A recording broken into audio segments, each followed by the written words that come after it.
What happened on Chanukah? Like throughout history, everybody's interested in Jerusalem. It's always the center of everyone's attention. And that time then was the Greco-Syrians. They decided to conquer. They desecrated the temple. And they disrupted its daily services, the Holy Temple. And one of the primary things was the candelabra, the menorah that was lit every day. They defiled all the oil. Oil had to be pure olive oil. So they could not find enough oil to light the menorah. So the Maccabees, who were a minority, beat their enemies. The few conquered the many, as we say, but they could not find any oil. Then they finally, two miracles. One miracle, they found one crucible of untouched oil. And second miracle was, even though it only had the power to burn for 1 day, it burned for 8 days. Okay. And that's why we light Chanukah menorah. We don't focus on the battles that were fought, we focus on the light. And when do we light it? At sundown. Shetishka chama, as the sun sets. Now the menorah was lit in the morning. Some opinions in the afternoon, but yet Chanukah is lit then because that's the message of Chanukah. That a little light can dispel much darkness.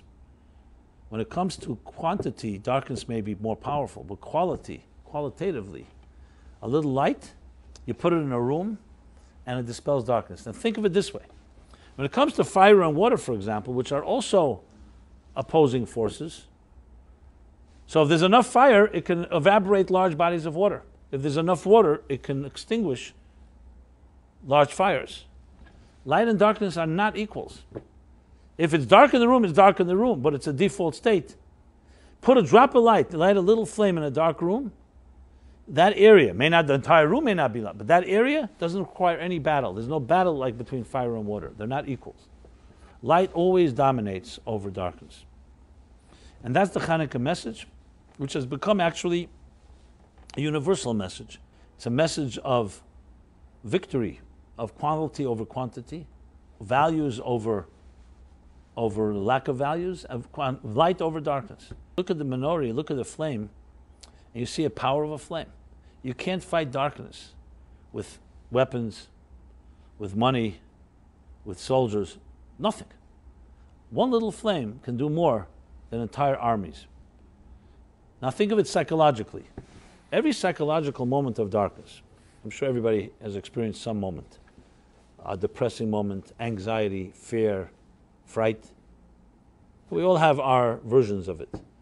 How do you fight the darkness when some thought, some negative thought haunts you or consumes you?